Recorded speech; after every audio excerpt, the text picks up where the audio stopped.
बोलो जयकारा बोल मेरे श्री गुरु महाराज की जय। गुरु ब्रह्मा गुरु विष्णु गुरु साक्षात परमेश्वरा गुरु पार ब्रह्म स्वामी गुरुदेव महेश्वरा। तमेव माता च पिता तमेव बंधु च सखा तमेव विद्या च दर्वण तमेव मम देव देव देव। वंदो चरण सरोज गुरु मुद मंगलकार। जैसे वतन होते हैं भव सागर से पार। गुरु जी के सिमरन मात्र से नाशत विघ्न अनंत। तासे सर परम में ध्यावत है सबसे। आप प्रगटे जगत में जीव का निस्तार ने। शब्द नाव बनाए सुंदर जीव का कोतार। नम्रता और दीनता से भेंट सतगुरु लीजिए। मैं हूँ शरणागत तुम्हारो दास अपना कीजिए। बोलो जयकारा बोल मेरे श्री गुरु महाराज की जय।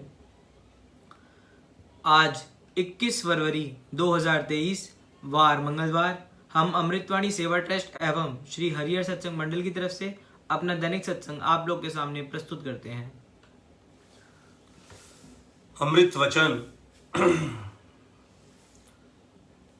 ये अमृत वचन एक ऐसे हैं जो महापुरुषों के ग्रंथों का एक संक्षिप्त जो है इसको कहा जा सकता है।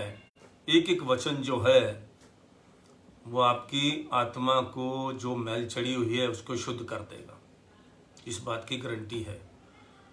लेकिन इस पर सिर्फ सुन के जो है अमल भी करना है, तभी होगा ये सब कुछ। सब कुछ भुलाकर प्रभु को याद करो तो तुम उसके और वह तुम्हारे हो जाएंगे। एकांत में मन लगाओ तो आत्मिक पूंजी सुरक्षित रहेगी। बिना अमल की अधिक विद्या से अमल वाली कम विद्या भी अच्छी है।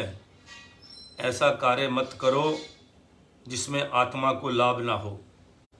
मधुर वचन, मधुर बोलने से यदि लोग तुम्हारी प्रशंसा करें तो तुम अहंकार में ना आ जाना। कम बोलो, वह भी मालिक की महिमा गायन करो। शरीर क्षण भंगुर है, इसके लिए अधिक सोच विचार ना करो। उसका निर्वाह तो प्रारब्ध अनुसार होता ही रहेगा। जो अधिक बोलते हैं वह आत्मिक शक्ति व्यर्थ नष्ट करते हैं। जिनके आगे तुम अपनी प्रशंसा कर रहे हो, पहले यह सोचो कि उन्हें तुम पर विश्वास भी है। वह तुम्हारी बात तो मानते नहीं और तुम अपनी बढ़ाई कर रहे हो तो व्यर्थ पानी मत रहे हो। मालिक की दरगाह में तुम करनी से सम्मान पाओगे, ना कि कथनी से। मालिक के दरबार में जो है सेवा करोगे, भजन करोगे, सिर्फ कहना मन से कहोगे कि अच्छा करो, मगर करोगे नहीं तो उसका कोई फायदा नहीं। अमल नहीं करोगे, अमली जीवन होना चाहिए। महापुरुष जो हैं, अभी मैं राधा स्वामी महाराज जी के वचन सुन रहा था, कल परसों की बात है। तो उन्होंने एक अपने भक्त को, गुरुमुख को समझा रहे थे कि ये जो आपने अच्छी लाइनें बोली हैं ये बात ठीक है। कुछ उन्होंने एक दोया बोला जिसमें अंदर आंतरिक दीपक जलाने की बात कही। तो महापुरुषों ने क्या कहा कि हमने आपको तरीका बता दिया है, अब इसको अमल में लाना, अमली जीवन बनाओ। किसी को सुनाकर,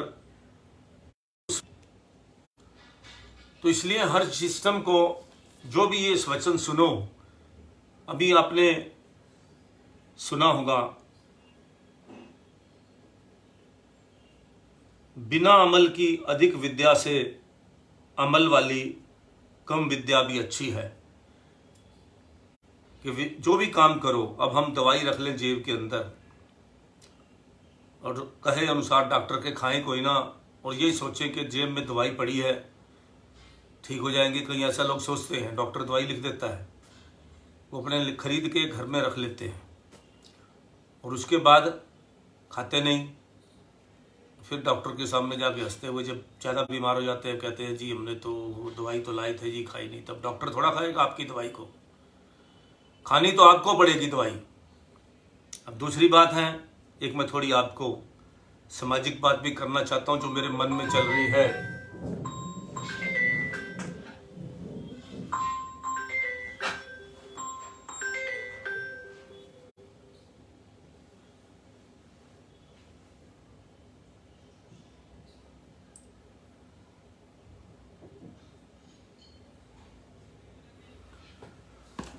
तो जो मेरे दिमाग में चल रही हैं, अभी मैं कई दिनों से लगातार, हम अखबार पढ़ते ही हैं, सभी लोग पढ़ते हैं, अपने जीवन में अखबार पढ़ते हैं, कोई समाचार सुनता है।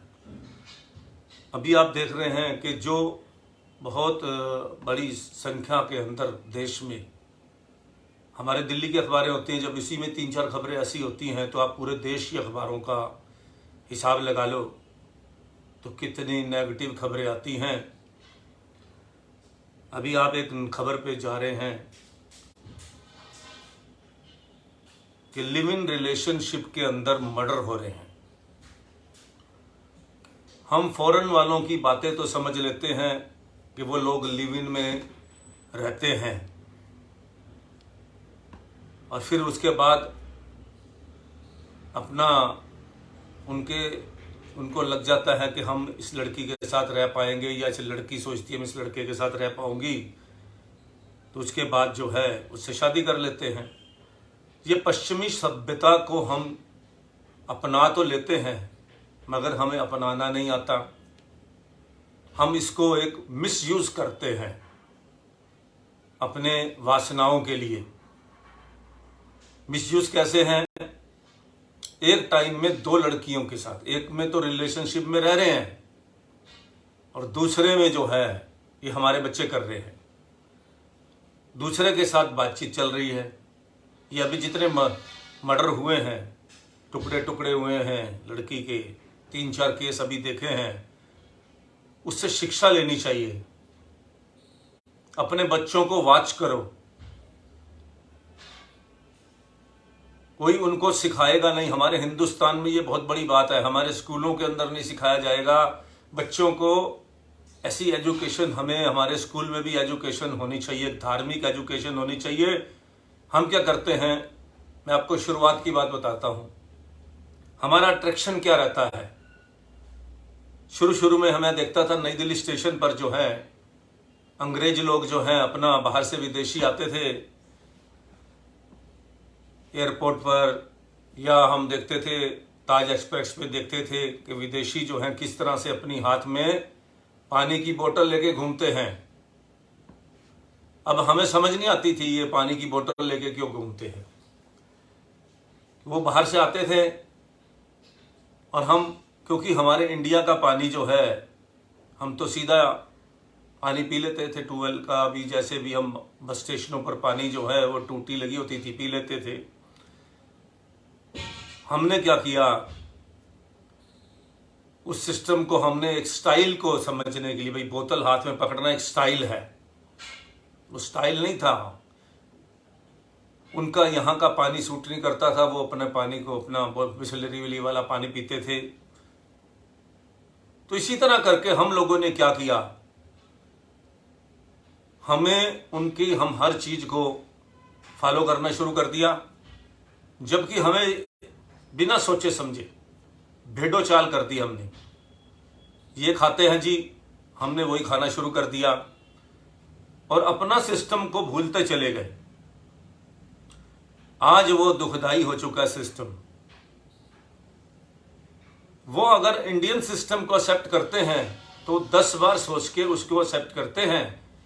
वो चेक करते हैं कि हाँ ये फूड खाने वाला है या नहीं। लेकिन ये समझदारी बहुत अभी भी हमारे हिंदुस्तान में बहुत कम है। हम नकलची हैं, फॉलो करते हैं, लेकिन ये नहीं पता हम जो है लिव इन का मतलब क्या होता है, लिव इन के अंदर क्यों स्टाइल। वो लोग बड़े लॉयल होते हैं अपनी लाइफ के अंदर। अगर किसी पार्टनर के साथ रह रहे हैं, हमारे परिवार के लोग भी रहते हैं बाहर, हम देखते हैं, तो एक लड़की के साथ बड़ी लॉयल्टी के साथ उसके साथ रह रहे हैं। हाँ, अगर उसके साथ नहीं बात बन रही तो फिर वो अपना टाइम वेस्ट नहीं करते, दूसरे के साथ जुड़ जाते हैं। आपस में बिल्कुल, और वहाँ साइलेंट काम होता है। ये कभी झगड़ा नहीं हुआ, कभी मर्डर नहीं हुआ। हम लोग, हमारे देश के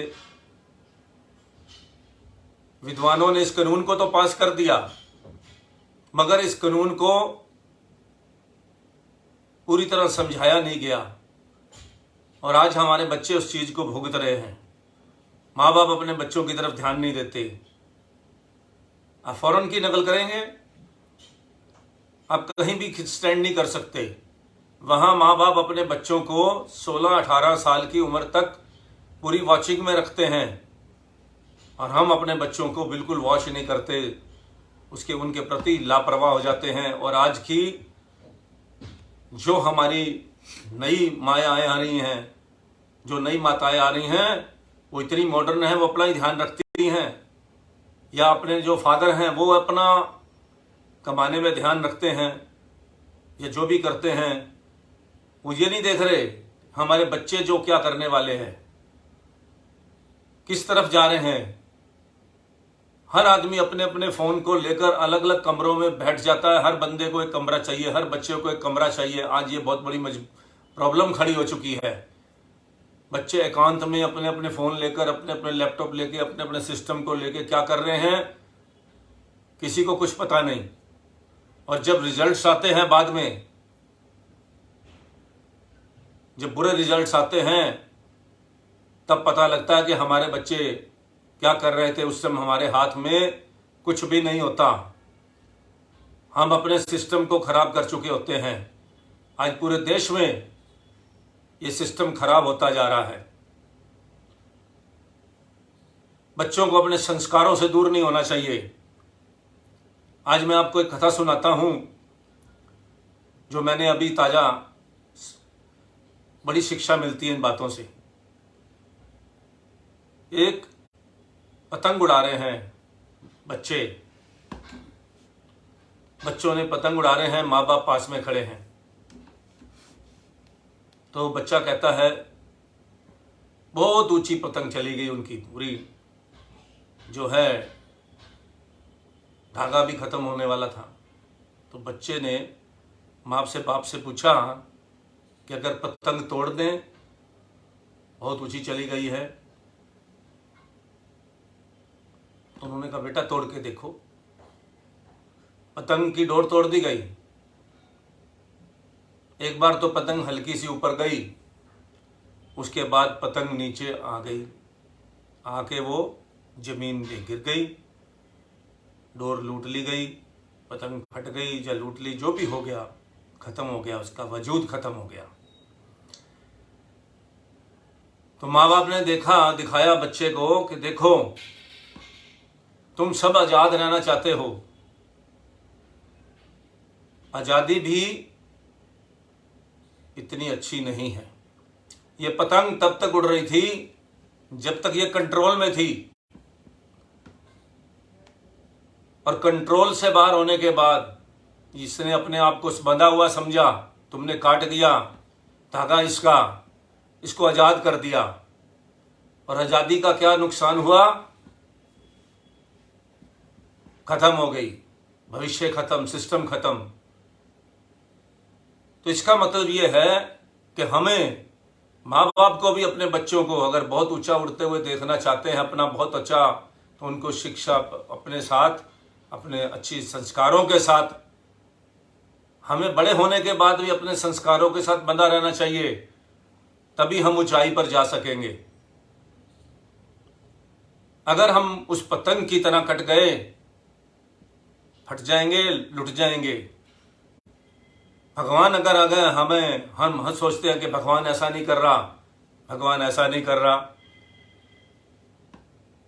आज मैंने अपने फेसबुक पर एक कहानी डाली है, एक वो वीडियो डाली है, कितनी अच्छी शिक्षा मिलती है। एक टीचर अपने बच्चों को क्या समझा रहा था, पेड़ के नीचे खड़ा हो गया, वो छाया में खड़ा था किसी घर के आगे। एक इंसान ने ऊपर से देखा, एक बहुत गर्मी तेज पड़ रही है, और एक जो है इंसान उस गर्मी के नीचे इंतज़ार कर रहा है पेड़ के नीचे, हमारे घर के, जो घर के बाहर पेड़ लगा हुआ था। तो उसने कहा ऊपर से कि आपको प्यास लगी होगी, पानी भेजूं? तो उन्होंने हाँ कहा कि पानी पीऊंगा मैं, प्यास लगी है। वो बड़ी देर तक खड़ा रहा, 5-7 मिनट हो गए, तो पानी नहीं आया ऊपर से लेके कोई। उसको गुस्सा आ गया कि आदमी ये झूठा है, पानी जो है कह तो दिया इसने पानी पिलाने के लिए, पर पानी आया नहीं अभी तक। 5 मिनट हो गए, 7-10 मिनट हो गए। थोड़ी देर बाद देखा उसने कि एक आदमी आया है ऊपर से, और जग उसके हाथ में है, गिलास उसके हाथ में है। उसके विचार बदल गए। उसने कहा हो, ये तो ऐसे ही मैं उसको वो कर रहा था। उसने कहा कि मुझे देर क्यों हो गई? उसने कहा बहुत देर लगा दी आपने। उसने कहा मैंने सोचा आप इतनी दूर से गर्मी से खड़े हो तो पानी से खाली क्या करेगा बनेगा, तो मैंने आपके लिए शिकंजी बना दी, शिकंजी बनाने लग गया था आपके लिए। वो आदमी के विचार बदल गए। उसने कहा हो देखो, मैं तो पानी के लिए इनको गालियां देने लग गया था कि इतनी देर से ये इंतजार कर रहे हैं, मैं कर रहा हूं और ये पानी ऊपर से नहीं आ रहा। तो जब उसने शिकंजी जो है उसको दी गिलास में डालकर, अब उसने पीते ही उसके अंदर मीठा नहीं था। फिर उसके दिमाग के विचार चले गए कि कितना बेवकूफ आदमी है, क्या बेकार शिकंजी बना के लाया है। उसने कहा इसमें चीनी तो नहीं है। फिर उस आदमी के प्रति उसके विचार फिर बदल गए, ये तो बेकार आदमी है। तो फिर उसने जो है हंस के कहा, जेब से पुड़िया निकाली चीनी की। उसने कहा मैंने सोचा कि पहले आपसे पता कर लूं कि आपको कहीं शुगर तो नहीं है, अब नीचे जाके पूछूंगा तभी चीनी डालूंगा इसके अंदर। अब आदमी फिर खुश हो गया कि भाई देखो ये कितना समझदार इंसान है। फिर उसने चीनी मिलाई, पानी पिया, खुश हो गया। इसी तरह हमारी सोच जो है, हम 1 मिनट के अंदर जो है पेशेंस नहीं रखते। भगवान हमें क्या देने वाला है हम उस बात पे जाते ही नहीं है। हम 1 मिनट में किसी से एक जज नहीं कर पाते, हमें पेशेंस नहीं रखते, धैर्य नहीं रखते। हम 1 मिनट के अंदर किसी के बारे में विचार बना लेते हैं कि यह आदमी कितना बुरा है। उसकी हम मजबूरी नहीं देखते, सिस्टम नहीं देखते, अपने विचार मेंटेन कर लेते हैं। तो इसी तरह इंसान को बड़ा धैर्यपूर्वक इस संसार के अंदर रहना चाहिए, बड़ा धैर्य रखना चाहिए। आज आप देखते हैं जगह जगह हर अखबार में, अगर शायद पढ़ते होंगे आप, अखबारों में ये ज़्यादा खबरें आती हैं, टीवी पर ये खबरें नहीं आती। छोटी छोटी बात पे मर्डर हो जाते हैं, 5 रुपए के ऊपर मर्डर। उसको अभी मैंने 3-4 खबरें अभी पढ़ी, बहुत छोटी माइनर बातें थी। गाड़ी को लेकर तो खास तौर पर हल्की सी गाड़ी लग गई, स्कूटर लग गया। भैया रोड पे चलोगे तो कुछ ना कुछ लगेगा ही। तो इसलिए जो है पेशेंस रखिए। इतना दुनिया अहंकार में घूम रही है। कल की घटना सुनाता हूं आपको शाम की। ये सारी आध्यात्मिक से जुड़ी हुई बातें हैं। हम लोग सुधरेंगे कैसे? कल मैं पकोड़े लेने गया, एक मशहूर पकोड़े वाला है हमारे इलाके में, पकोड़े लेने लगा। उसने क्या किया, वहां पे 2 आदमी और भी खड़े थे। अब मुझे नहीं पता, मेरे से पहले खड़े थे। तो उसने कहीं ब्रेड पकोड़े तले जा रहे थे, उसमें ऑर्डर हो रहा था। उसने किसी को ज़्यादा चाहिए थे, उसको ज़्यादा पहले दे दिए कि इस आदमी को निपटा दूं पहले, 1-2 वाला तो बाद में निपट लेंगे। लेकिन 1-2 पकोड़े वाला लेने वाला, जो ब्रेड पकोड़े लेने वाला, वो पहले का खड़ा होगा शायद उससे पहले। उसने 10 वाले को 10 पकोड़े ताजे तल के दे दिए। 2 वाला नाराज हो गया। अब इतना गुस्से में, अहंकार में आया वो, तो उसने कहा जी मैं आपको नेक्स्ट इसमें दे दूंगा, आप वेट कर, 2 मिनट वेट बोलिए। जी मैं पहले आया था। बात तो उसकी गलत थी जो भी था। उसने उसको धमकी दे दी कि कल के बाद, मैं डिपार्टमेंट का आदमी हूं, कल के बाद तुम्हारी रेडियां लगने नहीं दूंगा। अहंकार देखिए, उसने माफ़ी मांगी, पकोड़े वाले ने बहुत पहले मांग ली थी माफ़ी, लेकिन उसने बिल्कुल अपनी घमंड में आकर इंतजार नहीं करी और गुस्से में उसको धमकी दे दी कि देखता हूं तू कैसे यहाँ पे रेडी लगाता है कल से। तो इस तरह छोटी छोटी बातें इंसान के हम लोग जो है लड़ते हैं, लेकिन ये नहीं सोचते। अगर हम ये सोचें कि शायद ये पकोड़े में कुछ गड़बड़ थी, एक आदमी जो है प्लेन पे नहीं चढ़ पाया, अभी एक प्लेन क्रैश हुआ था, समय पर नहीं पहुंच पाया, उसको दिक्कत आ गई, उसने अपना प्लेन छोड़ दिया, तो प्लेन क्रैश हो गया, सारे मर गए उसमें टोटल। अभी घटना है हमारे नेपाल की है शायद, नेपाल की है। वो आदमी बच गया मरने से। हम पेशेंस नहीं रखते, शायद उस पकोड़े में कुछ गड़बड़ हो सकती थी, जो हुआ ठीक हुआ, नहीं किस्मत आपकी आ जाएगा। बगैर भगवान की ताकत के, किस्मत के, आप अपने मुंह में समय के हिसाब से, एक समय है। मैं कई बार ये सोचता हूं कि मेरी गाड़ी का कई बार एक्सीडेंट हुआ, मैं सोचने लगा कि अगर मैं 10 मिनट घर पे लेट हो जाता तो जिस गाड़ी से, कार से एक्सीडेंट हुआ, शायद ये निकल जाती। नहीं, ये होना लिखा था। हमारे हाथ में कुछ नहीं है, सब कुछ उस मालिक के हाथ के अंदर है। इसलिए भगवान के भरोसे और सब्र से इस जीवन को जिए। ये जीवन बहुत कीमती है। कई लोग जो हैं इस जीवन को ये समझते हैं कि जीवन जो है, कोई लोग इसको समझते हैं कि जीवन सिर्फ भोगने के लिए है, वासनाओं को भोगने के लिए हम आए हैं, मौज ले लो। लेकिन आपको नहीं पता कि वासनाएं आपको भोग लेंगी। कई लोग कहते हैं कि हमारी अभी उम्र नहीं हुई भगवान का नाम लेने की। इंतजार करते रहो भाई उम्र का, कब होगी उम्र। एक इंसान मुझे मिले ऐसे, वो कहते हैं मैं भक्ति अभी नहीं कर सकता। करीब मेरे दोस्त हैं, करीब होंगे 55-56 साल के होंगे। मुझे कहते हैं अभी भक्ति का टाइम नहीं आया। भक्ति तो अभी भैया आज के समय के अंदर पल का भरोसा नहीं है। और ये हमें जन्म मिला है जिसको दुनिया के देवी देवता तरसते हैं मनुष्य जन्म के लिए। ये मैं नहीं कहता, ये महापुरुषों की बानी है कि इस जन्म भगवान ऐसा सुंदर जन्म दिया है, दे दी है, इससे कुछ सेवा, कुछ निष्काम काम, कुछ भक्ति, कुछ प्रभु का सिमरन कर लिया जाए कि इस जीवन मरण से मुक्त हो जाए इंसान और ज्योत में ज्योत समा जाए, जो सभी चाहते हैं। लेकिन उसके लिए पखंड करते हैं, भक्ति नहीं होती। मुक्ति के लिए जो है नाम जपने के अलावा और कोई साधन नहीं है, प्रभु से ध्यान करने के अलावा और कोई साधन नहीं है मुक्ति का। तो इसलिए जो है ये जो मनुष्य जन्म मिला है, ये जलने के लिए नहीं है ईर्ष्या में, ये क्रोध करने के लिए नहीं है। ये पूछो उन लोगों से जो भक्ति के अंदर बहुत खुश रहते हैं, उनके चेहरों पर लोग कहते हैं आपके चेहरे पर रौनक बहुत है। उनके कर्म, किसी का कर्म के चेहरे पर उसके जो है वो निष्काम कर्म, या अपना जो भगवान ने उसको कर्म दिया है अच्छा काम। कोई डॉक्टर है, उसके चेहरे पर मैंने ताजगी देखी। जो बड़े बड़े डॉक्टर जो हैं, जो सिर्फ अपने काम को काम समझकर करते हैं, एक भगवान का काम समझ के करते हैं।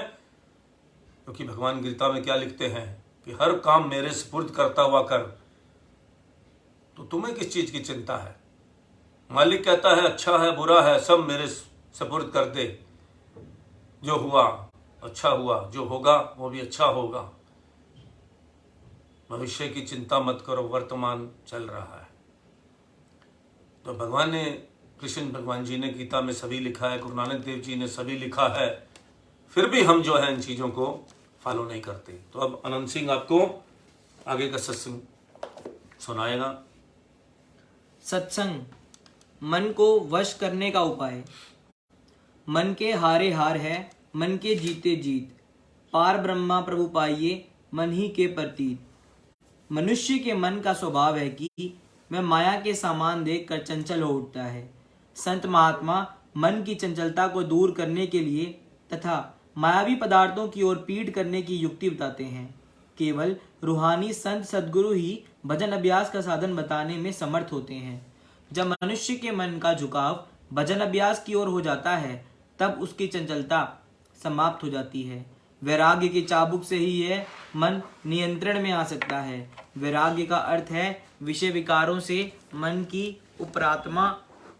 जब ये जीव सद्गुरु द्वारा बताई गई युक्ति से अपने मन को विषय विकारों से हटाकर भजन अभ्यास द्वारा नाम व शब्द में लगाता है तब मन की समस्त उद्दंडता समाप्त हो जाती है और सीधाए हुए घोड़े की तरह इस मन रूपी अश्व पर सवार हो आत्मा निज देश की यात्रा करता है। प्रारंभ में मन को वश करने के लिए बहुत कठिनाई का सामना करना पड़ता है, लेकिन नित्य नियम अनुसार चित्तवृत्ति को एकाग्र करने से मन की उछल कूद प्रतिदिन कम होती जाती है। ये कार्य जिज्ञासु को दृढ़ संकल्प से करना चाहिए, तभी उसे सफलता प्राप्त होगी। धीरे धीरे मन को भजन अभ्यास में रस आने लगता है, तब इस पर माया के पदार्थों का कोई प्रभाव नहीं पड़ता। प्रस्तुत दृष्टांत इसी कथन की पुष्टि करता है।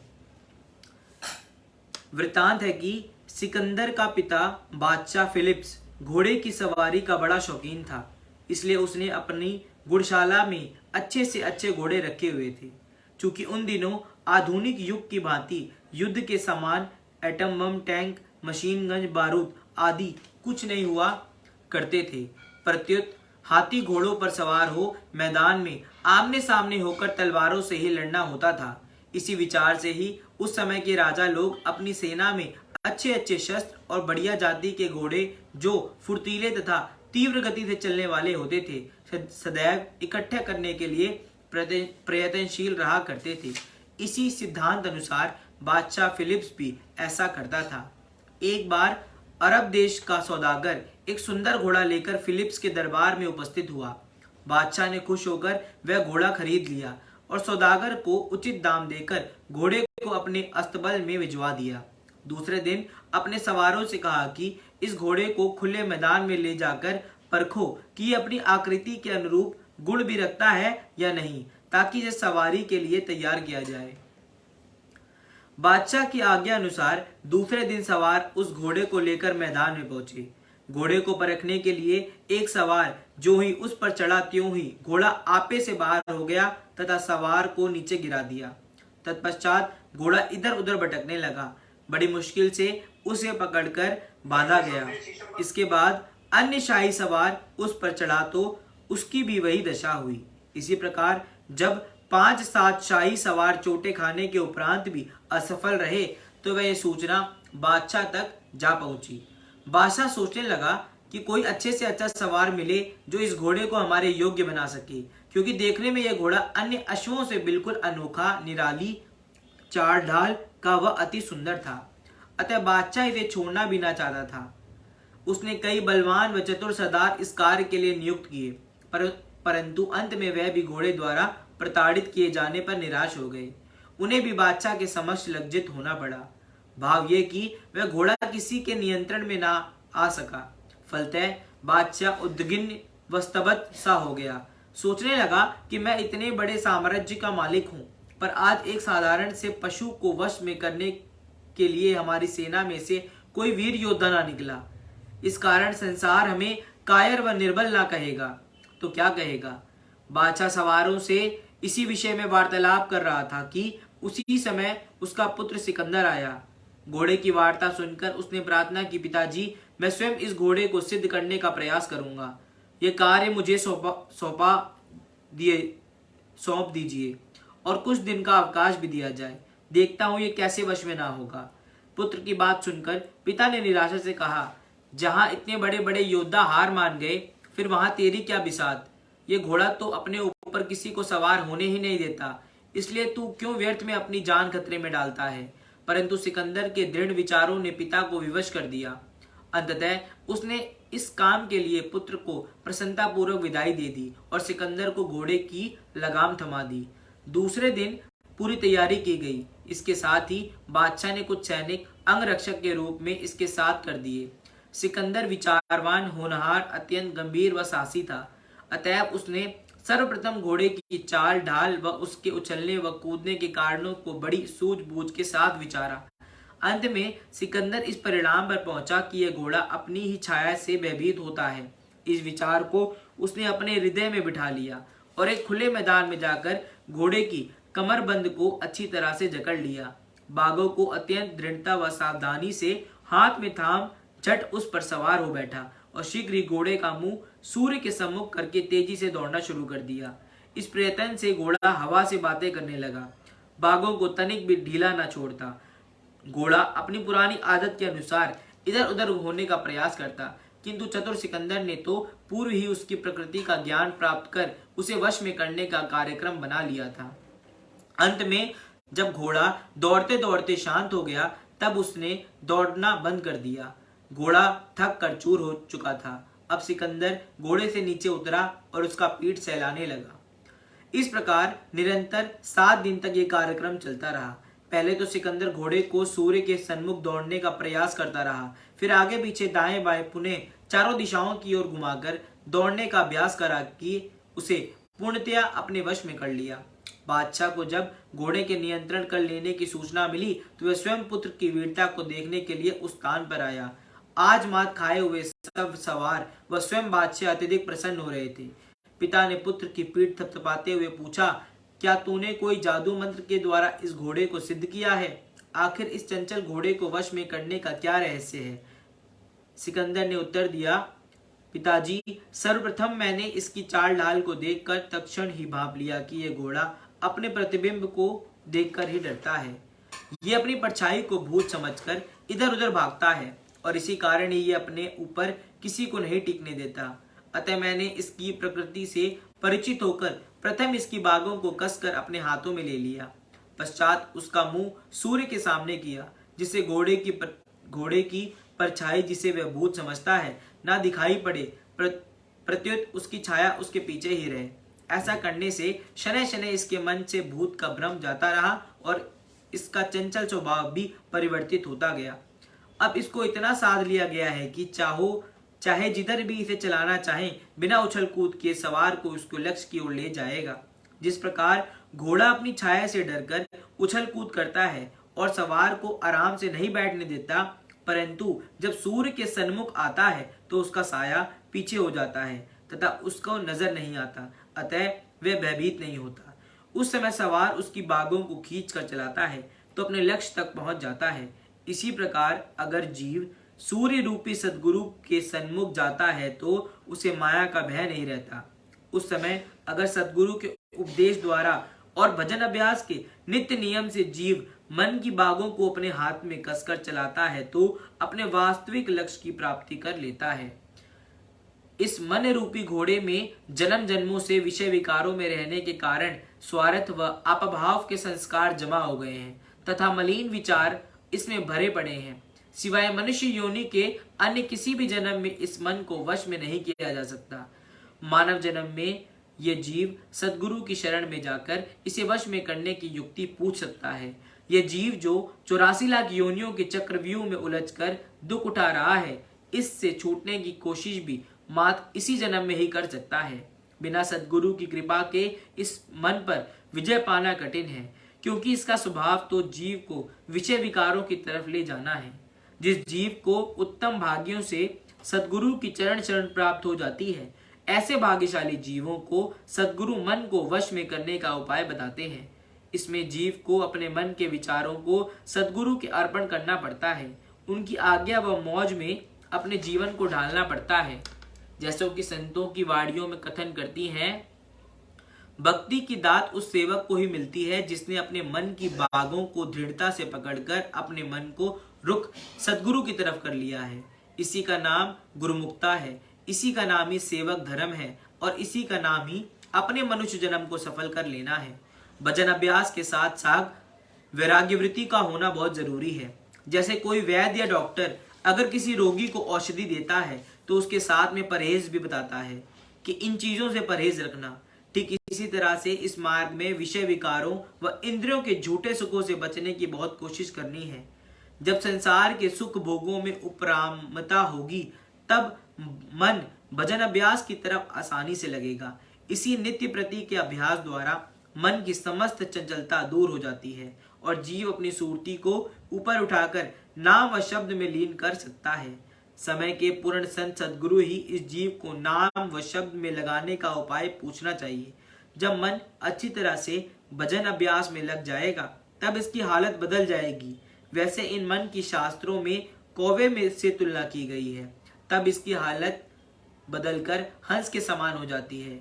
जैसे परम संत श्री कबीर साहिब जी का वचन है कि पहले ये मन काग था करता जीवन घात, अब तो मन हंसा भया मोती चुक चुक खात। पहले जो जीव का मन निंदा, चुगली, झूठ, कपट, मोह ममता के विचार, झूठी मान बढ़ाई की गंदगी की तरफ भागता था, सदगुरु की कृपा से उनके बताए हुए नाम व शब्द के अभ्यास के साधन से व सदगुरु की सेवा से इसमें हंस वृत्ति आ जाती है। जैसे हंस की खुराक मान सरोवर में रहकर मोती चुगना होता है, इसी प्रकार ये मन भी सरलता से नाम व शब्द के अभ्यास में सदगुरु की सेवा, सत्संग, प्रेम, श्रद्धा, नम्रता, निष्काम कर्म करने की भावना, परोपकार व परमार्थ में लगाना मन का नियम बन जाता है। मन को साधने के लिए अभ्यास के विषय में अभ्यास हमेशा एकांत में किया जाए, जहां किसी प्रकार का शोर ना हो। आरंभ में सुबह शाम खाना खाने से पहले अभ्यास किया जाए। भजन अभ्यास पद्मासन या सिद्धासन लगाकर करना चाहिए। भजन अभ्यास करने के 3 तरीके होते हैं, सुमिरन, ध्यान, भजन। इनको शुरू में अलग 15-15 मिनट का अंतर देकर करें, मगर पहले सुमिरन, ध्यान, भजन करने की विधि को अच्छी तरह समझ लेना चाहिए।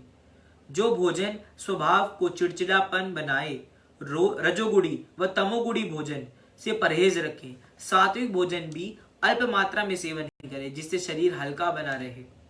अभ्यास नियम पूर्वक हो और दोनों समय करें। अगर जी में आए तो रात को शांत वातावरण देख कर करें। प्रभात के समय भजन करना सबसे श्रेष्ठ है।